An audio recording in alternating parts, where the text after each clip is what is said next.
श्री महादेव भगवान की जय। महादेव भगवान की जय। शिव पिता परमात्मा की जय। भोलेनाथ की जय। सभी भक्तों की जय। सभी भक्तों की भी जय।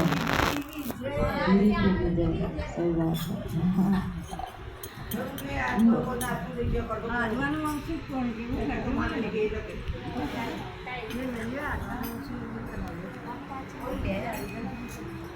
अच्छा, मुझे ऐसे तो नहीं लग रहा मैं डिस्टर्ब कर रही। हाँ, मुझे ऐसा आभास आ रहा है कि थोड़ा सा कीर्तन में बीच में आ जा रहा है। नहीं, कोई डिस्टर्ब नहीं है, सब बीच में नहीं आ रहा। सब बोलते हैं, इसलिए तो बीच में कोई नहीं है, बता सुनाओ। सब बोलते हैं मतलब सब बोलते हैं बुलाओ दीदी को, बुलाओ दीदी को, बुलाओ दीदी को।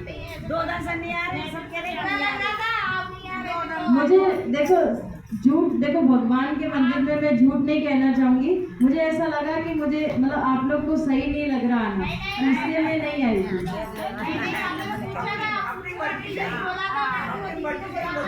नहीं, वही वो कीर्तन चलता रहता ना, तो फिर मैं आता तो परमात्मा को याद कैसे करना, उसकी विधि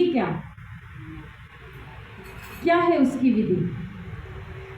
जैसे हम कहते वृंदावन में जाते या फिर मथुरा में जाते, तो आपने सुना होगा वहाँ के लोग क्या कहते हैं, जहाँ देखो वहाँ राधे ही राधे कहते ना, जहाँ देखो वहाँ राधे ही राधे, और जहाँ देखो वहाँ कृष्ण ही कृष्ण, ऐसे भी कहते हैं, जहाँ देखो वहाँ राधे राधे, जहाँ देखो वहाँ कृष्ण ही कृष्ण। तो क्या हर जगह सच में कृष्ण होता?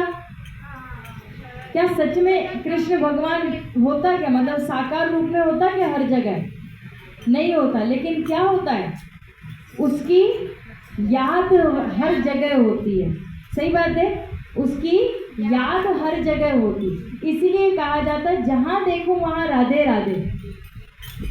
वहाँ सच में राधे नहीं आ जाती। अब एक बात बताओ, मैंने देखा जहाँ देखूँ, मान लो मैंने यहाँ देखा राधे है, तो इसने वहाँ देखा तो इसको वहाँ राधे मिली, और मुझे यहाँ राधे मिली, तो राधे बहुत सारी थोड़ी है, राधे बहुत सारी तो नहीं है। तो कहने का भाव क्या है कि जहाँ मैं देखूं, अर्थात जहाँ बैठकर मैं राधे को याद करूं, वहाँ राधे मेरे साथ है, वहाँ राधे मेरे साथ है। अर्थात परमात्मा को याद करने का सबसे सुंदर तरीका, हम जहाँ पर भी हैं वहाँ पर बैठकर उसको याद करें।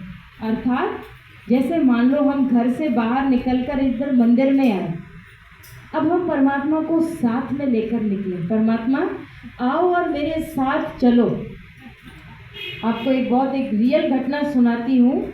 हमारी दो बहनें, हमारी खुद की दो बहनें, एक बहुत बड़े एक शहर था, वहाँ पर एक किसी गांव में, बहुत बड़े शहर के किसी गांव में दो बहनें रात को किसी कारण से निकली। वैसे तो हम बहनें रात को कहीं नहीं निकलती हैं, लेकिन फिर भी हम किसी कारण से रात को निकले, वो बहनें निकली। अब दो बहनें ऑटो में बैठी। अब जैसे ही ऑटो में बैठी तो धीरे धीरे जब ऑटो चलता गया तो देखने लगे कि वो ऑटो कहीं और लेकर जा रहा है, और सुनसान रास्ते पर लेकर जा रहा है। तो बहनें समझ गई कि इस ऑटो वाले की बुद्धि फिर गई, बुद्धि खराब हो रही है, उसकी बुद्धि फिर गई है। बहनें समझ गई। अब उन्होंने परमात्मा को याद करना चालू किया, हे भगवान आ जाओ और मेरी मदद करो। आप विश्वास नहीं करेंगे, थोड़ी देर चलने के बाद वो ऑटो वाला वहीं गाड़ी छोड़ के भाग गया। अब वो बीच रास्ते में और सुनसान जंगल में, अब वो बहनें वापस कैसे आएंगी? चलो उसने कुछ किया तो नहीं, पर वो छोड़ के भाग गया। और फिर क्या किया, उनमें से एक बहन को गाड़ी चलाना आती थी, तो उस बहन ने वो गाड़ी चलाई और जैसे तैसे करके पुलिस थाने पर आए और ऑटो दी और बोला ये ऐसा पूरा घटना सुनाया।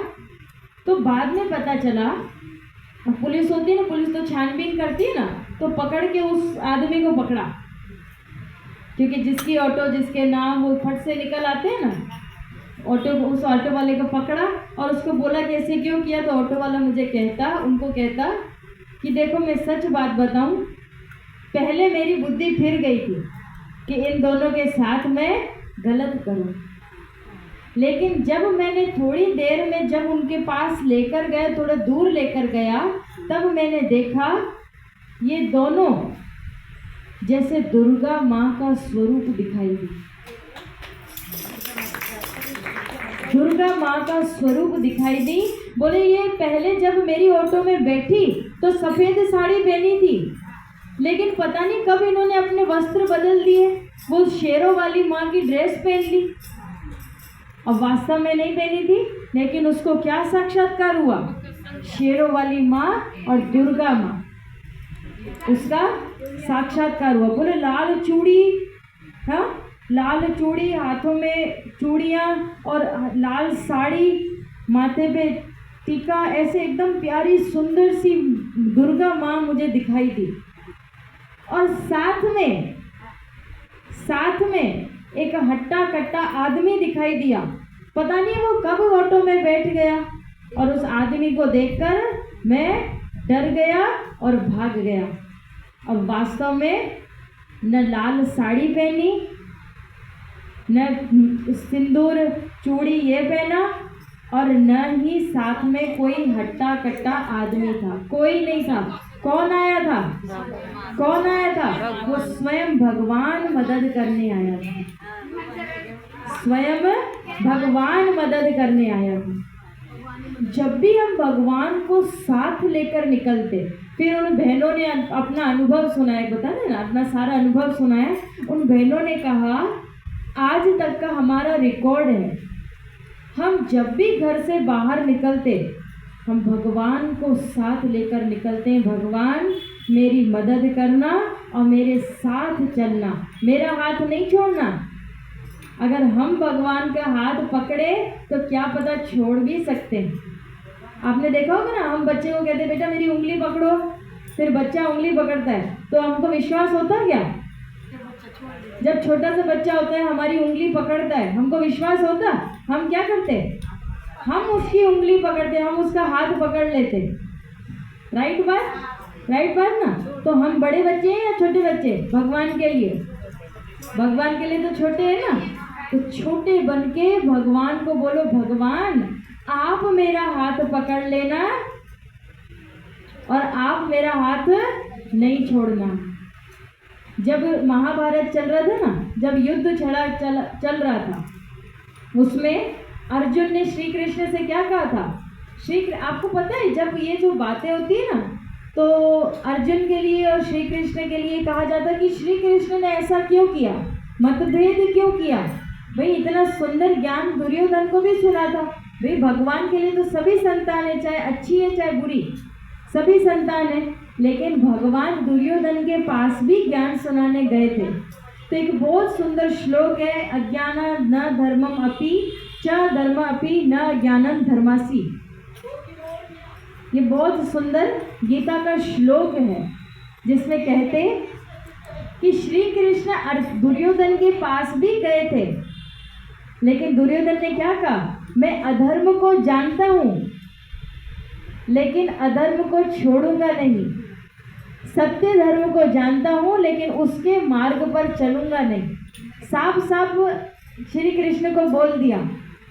तो फिर श्री कृष्ण किसको समझाए? अब आपके घर में मान लो 2 बच्चे हैं, एक कभी बात नहीं माने और दूसरा हमेशा बात सुनता। अब मान लो लड़ाई हो जाती तो हम किसको समझाते? जो बात सुनता है, जो समझता है। लेकिन माँ होती ना, एक बार दोनों को समझाएगी, दूसरी बार क्या बोलेगी? दूसरे को समझाएगी। राइट बात। उसी तरीके से श्री कृष्ण भगवान ने भी दुर्योधन को भी ज्ञान सुनाया, लेकिन उसने सुना नहीं। और अर्जुन को ज्ञान सुनाया, उसने क्या किया? स्वयं को भगवान पर न्योछावर कर दिया, खुद की जीवन की डोर परमात्मा के हाथ में दे दी। और आपको पता है ना,